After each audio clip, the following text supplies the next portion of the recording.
All of you. I warmly welcome our chancellor and the presenters. It is one of the opportunity to show their talents and critically analyze the literary topics. First of all, I call Riverson to talk about on his topic.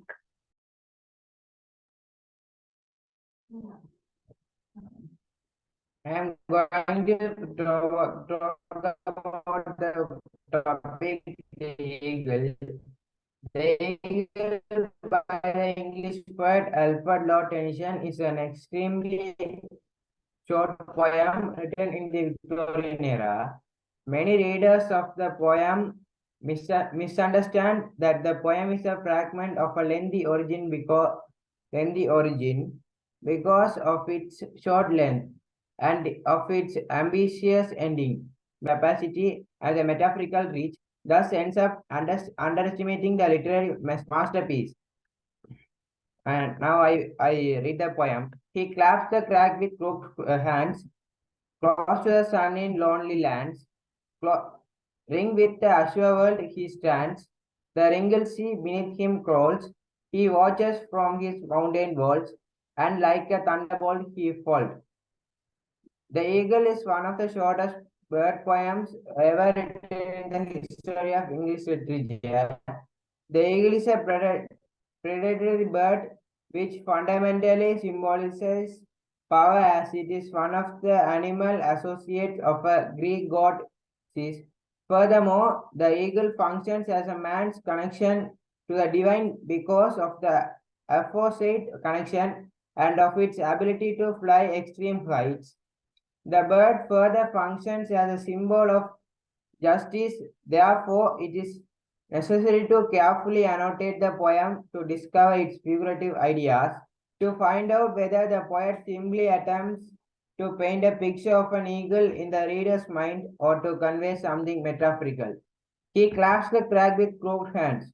To start with, the poem opens up with a personal pronoun which is used to replace a human name. Thus, human characteristics are attributed to the raptor. Many teachers classify the technique as a personification. One can use a personification to attribute life or human characteristic to an inanimate object or an animal. But in the case of Tennyson's eagle, it literally behaves more like a human being than an animal. Therefore, it calls an anthropomorphism. He is a personal pronoun which is dedicated to specify masculine human names. And to the disappointment of a female student, Tennyson wasn't thinking about you when he was writing the poem, but he was focusing on exploring the power of masculine. Okay, now we are done with the first word. Let's move to the second. When Tennyson had the chance to use another lexil, he still picks claps, which is rather ambiguous to be annotated. On the one hand, claps suggest the power of eagle as he calls the crack firmly. On the other hand, the poet uses the word to indicate the action of embracing, which then contributes to specifies the connection between the anthropomorphic eagle and the crack, which is an element of nature. Literally suggests the physically twisted nature of the talons of eagle. In a different perspective, crooks denotes dishonesty as well. Based on the second meaning of the word, you can understand the idea how the eagle, a symbolic of justice in humanoid form as crooked hands, seem to be self-contradictory. Do eagles have hands? No, human beings do. Then let's take a look at the last word of the first line. Tennyson uses another personification to attribute human characteristics to the eagle. At the same time, the word hands function as a symbol of power, which then openly exhibits the masculine strength of the eagle. Close to the sun in lonely lands. Tennyson starts the second line with a hyperbole. Because of the eagle's ability to maintain its proximity with the sun, divine power is attributed to the eagle. To better understand, in ancient mythological Greece, flying above the crate on wings made out of wax and feathers, Lagas, the son of Darius, defied the laws of both man and nature as an attempt to escape the punishment given by the king Minos. The last two words indicate the geographical location where the eagle regions.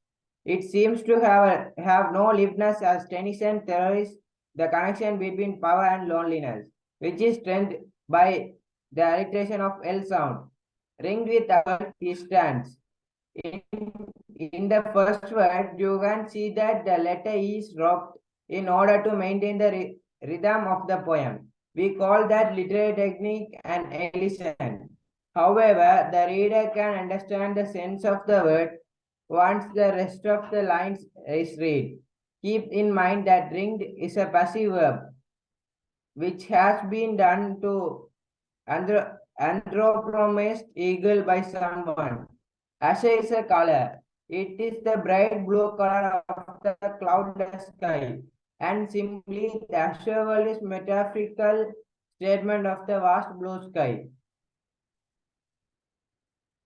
The wrinkled sea beneath him is marked by many lines, similar to the skin of an elderly person. To the vintage point of the eagle, the sea seems to have a texture which is similar to an old man. The sea is thus personified in order to indicate that the power of eagle surpasses the vast sea, which is another element of nature similar to the Ashura world.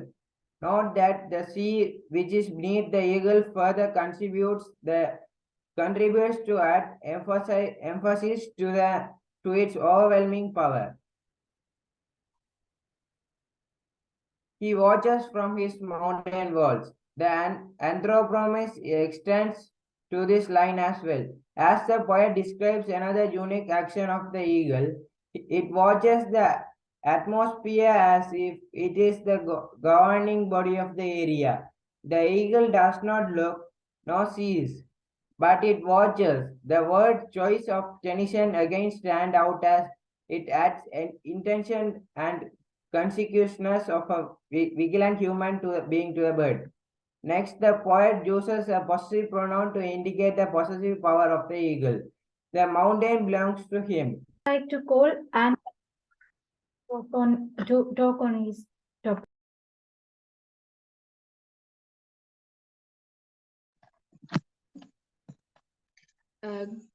Hello everyone. I'm delighted to be talk about the short story Lumber Room by Hector Hook Munro, also known as H.H. Munro. First of all, I would like to tell what is short story. Usually, short story contain less than 5,000 words, and when we take the short story, it contain some basic elements such as character, setting, plot, conflict, resolution, and protagonists and antagonists. Like these, the short story contains some basic elements. Also, we can tell like a brief fictional work that usually contain one major conflict and at least one character. Also, we can tell like this. Now, let's talk about the author who write this story, short story Lumber Room. Hector Hook Munro, as I already mentioned, he is also known as H.H. Munro. Was born on 18th December 1817 and died on 13 November. He was better known as by his pen name Saki. He was a British writer. Munro was mostly raised by his aunts with severe punishments and strict rules. So this is by these bad childhood memories, Sagi wrote this story Lumber Room. And here there are 6 characters that are main in this story, and that are Nicholas and the aunt, the boy cousin known as the younger brother of Nicholas known as Bobby, and a boy cousin, a girl cousin, and a kitchen maid.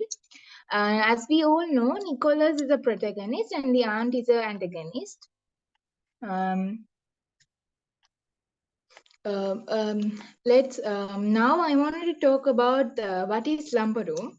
Lumber room, it is a storeroom which consists of extra furniture and also old jet valuable things are stored.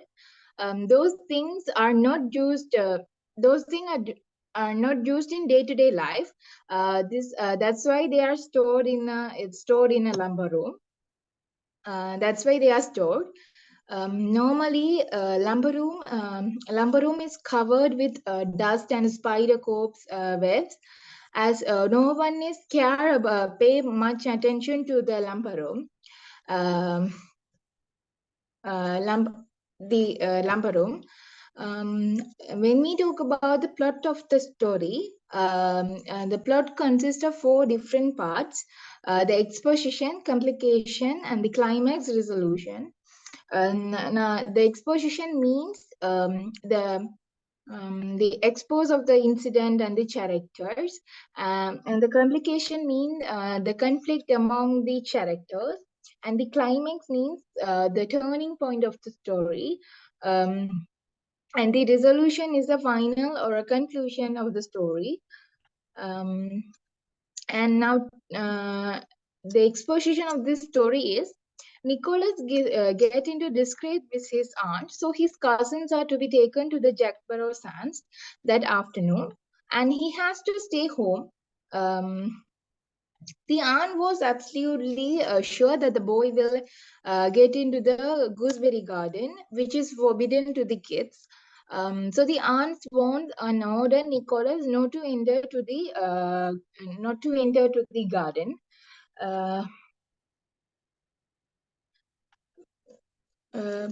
Not to enter to the garden, and Nicola and not to enter to the garden. And these are the exposition of this story. And the complication of the stories are: Nicholas gets into the lumber room, a storehouse of unimagined treasures, and every single item bring life and imagination to Nicholas and symbolic what the adults in the real world lacks.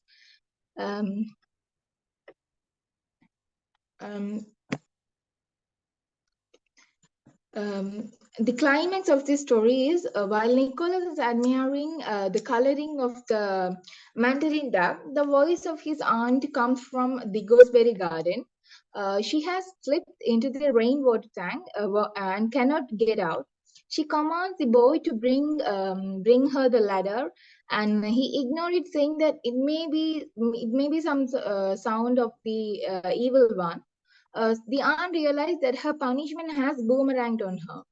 After that, the furious and the resolution can be seen. The resolution that can be seen in this story are: the furious aunt maintained the frozen silence. One who has suffered undignified detention in a rainwater tank for 35 minutes. Nicholas is also silent in absorption of an enchanting picture of a hunter and a stag. And now I want to talk about the Nicholas, who is the main character and also known as the protagonist in this story. A main character and the protagonist of the story, as I already told you. Everything he does is about testing the limits of authority. Nicholas makes his aunt furious because her punishments have no power over his lively, curious and imaginative nature he has. Nicholas, being alone in the house, discovers a world of pure freedom and joy in the lumber room.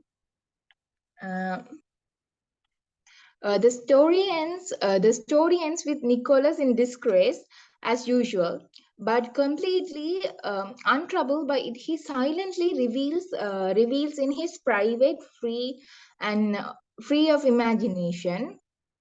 mischievous and imaginative boy. And if we take the aunt, she is opposite to the character of Nicholas, because Nicholas being a positive mind child, and he's spreading a joy joy in the house.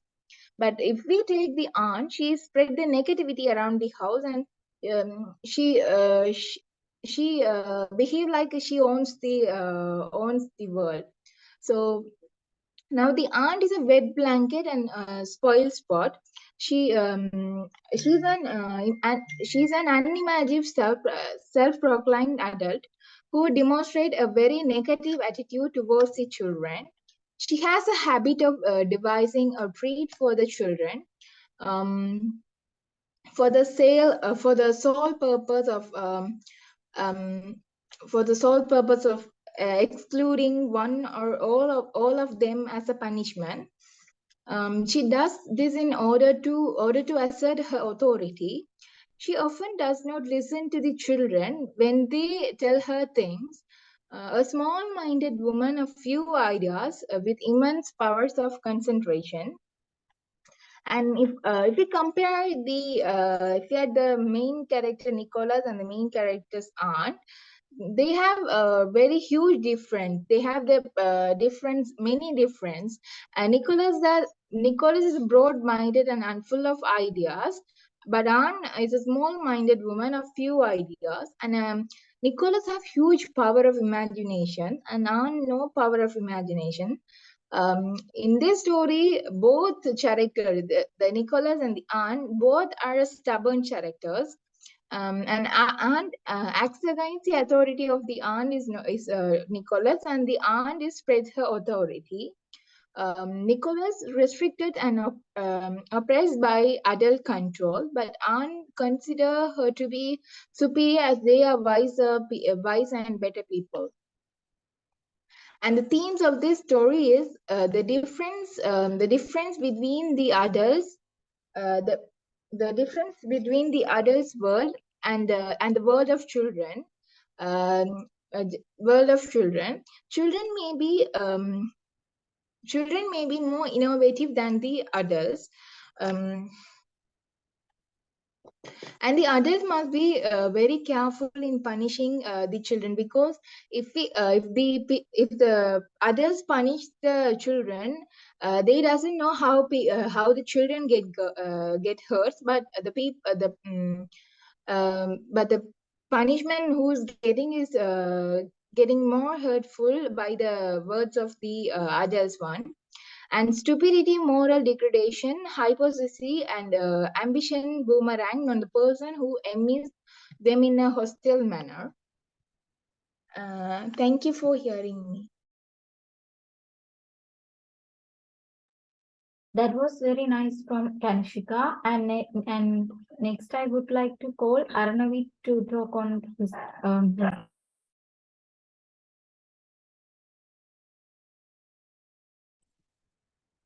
Good evening to you all. Today I wanna talk about an interesting poem, Father and Son. But we can't tell it as a poem which was built by the lyrics of the song, which was written by the British singer, songwriter, and the musician Cat Stevens. Cat Stevens was born in London, England, and Cat Stevens' music continues to resonate with audience around the world because of its meaningful lyrics and the meaningful themes. And here the poem Father and Son, also the song which contains a big meaning and a big message to our modern world, not only the world when the Cat Stevens wrote this, it is also suitable for our modern era. Here, this song characterized by the heartfelt lyrics and soothing melodies, and it made a very big.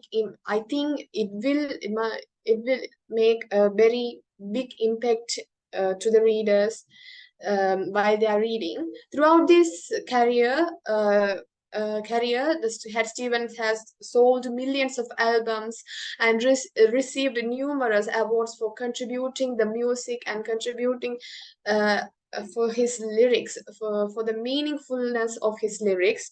Has Stevens writes this poem based on the Russian Revolution, and this poem is a story about a son who is yearning to participate in the Russian Revolution. This is a story of a son who wants to ignore his father's advices and who wants to free from the traditional words and who have to explore new things and innovative things.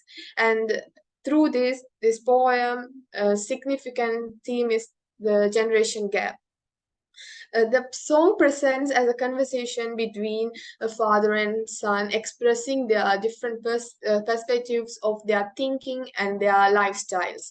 The song explores the themes of communication gap and the ceasing of communication between the father and son relationship, the mutual understanding, and the challenges in generations and challenges which the youth society is facing in this era.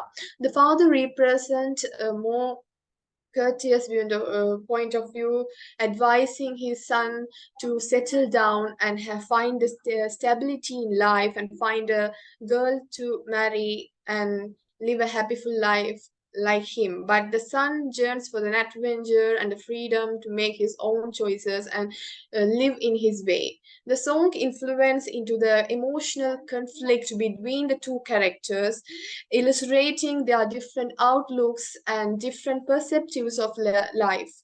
Not only the father and son are different by their appearance, but also the poet shows that they are very different from their thinkings and their activities which they were doing.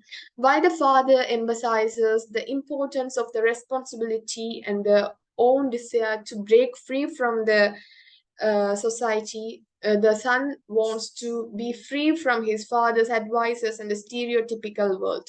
Throughout the song, there is a tension between the son's yearning. As a readers, we can feel the tension for the son's yearning for the freedom, and the father's desire to settle down and desire for his son to settle down in his life, and the father seems as protecting his son. Moreover, this poem is often seen as a reflection on the tension between the generations and uh, which touch the significant themes as autonomy and the universal struggles to find one's identity in the society. It remains a timeless, as we all know that this poem contains a big message to our society. This poem remains as a timeless song which hits many hearts of the listeners. And the father and son, this poem captures the unending tension which expose the features with many families and the bonds of the father and son. One of the reasons for its timeless relevance is that non-judgmental handling of the passionate subject. And here we can understand the bond of the father and son by their conversation pattern song. But even though they are this poem is built up in a conversation dialogue pattern, the father's talking advice and the son's replying is not suitable for their father and son bond, because the son is ignoring the advices of the father and struggling to tell his ideas and innovative ideas to father because of his boring advices. The efforts of younger generations to free themselves from the expectation of their fathers, the forebears, is ruled with the desires of yearning for the adventure. So I think this poem is very suitable for all the people, not only the youngsters but also the adults, because this poem draws the image of the two people's perspectives. Here we can understand that the father explained his son to settle down and uh, find maiden to marry himself, and here we can understand that the son is not much the father seems as the son is not mature enough to find the ways for his living, so he advises each and everything even though he reached the age of marriage. The diction time suggests in the first stanza, the diction time suggests two different phenomena, the situation and the circumstances. On the other hand, it displays the age of the son and his understanding level, which from the father's point of view, the son's understanding level is very low and he thinks as he's a child. According to the father, it's not appropriate to make decisions in this early age. The father sees his son as very has a child. The typical parental advice here is father tell his son to marry and start a life by emphasizing uh, the word that settle down. But here we can understand that the father comes as a stereotype who yearns his son to follow his rules, follow as him. We all know that today's society has totally changed, and youngsters' desires are also changing day by day. Their desires are timelessly changing. So I think as a parent, they have to understand this reality and they have to understand their children uh, uh, they before they advise them. Here the father in this song thinks in a way when he was young, but here the son is the member of the modern era, so his perceptives and the desires are not relatable for his father's advices and the desires, and here I think it creates the conflict and the big clash between them. And as a member of a young generation, son also has some desires which seems as very strange and dangerous for his father, because he is a stereotype and he can't have he didn't has a tendency to look the son's life in his perspectives. He only thinks the son's life in his point of view, and uh, this create a big bridge, big dam between the flow of the river. And when the father and son can't view each other's life with the correct perspectives, it creates a huge generation gap and create a strong conflict between them. And here also we can understand the conflictable tone in this poem. The diction change in this line suggests the change of the status in their lives. It indirectly, I think it indirectly implies the political life. According to the father, the son is very quick to take the decisions and by neglecting the consequences of the decisions. The father didn't want his son to take decisions without considering the consequences of their decision.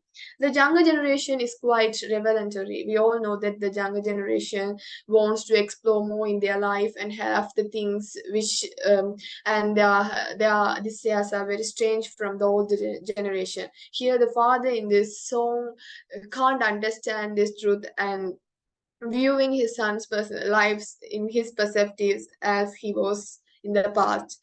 And younger generation, when we look at the point of view of the younger generation, they want to do many new things and their mood is very active, but older people are always think a lot before doing anything. They think a lot before doing each and everything, and which creates also the generation gap between them. Here also the father thinks a lot about his son's life and his future. And here this poem discloses from the side of the closer a part of the conversation of the father and son. But when we look at the background of this song, we can understand that the Cat Stevens wrote when the after writing this poem, one interviewer asked the question that um, this is your autobiography. Is this your autobiography? The Cat Stevens answered that I can't understand my father, but my father understands me well, and this is not my biography. So we can understand this is not the biography, and here we can understand that as a son, Cat Stevens didn't also can't understand his father, and because of this influential matter, I think he wrote this poem to uh, portray, demonstrate the perceptives of the father, different perceptives of the father and son. It is not a, and we, as I told you earlier, this is not a complete conversation of the father and son. The mindset of the two generations are not alike. The inability of understanding is a common feature of the generation gap, and which is clearly portrayed here. Everyone are lacking. Everyone are lacking others' life in their perspectives. Everyone are failing to understand their counterparts' life in their perspectives, which is the most common problem in this modern era as well. Because of the misunderstandings, many conflicts starts in the family, and here also we can understand the father and son's conversation, which is built up in the conflictual mood. Is maybe the starting of their conflict. It allows them to have a conversational clash. Father represents, as I told you earlier, here the father represents as an older generation who possess knowledges and experiences. According to the narrator, younger generation is lack with experiences and knowledge. Even though they have innovative ideas, they are lack with practical knowledge, which the father possess in here, which the father have enough knowledge. Fathers here, the fathers see it as a fault. Father takes the young as a fault, and the father in the past has same dream what the son has but the son has it in the present. But we can understand that the father left his dreams for the better reasons. Father advises that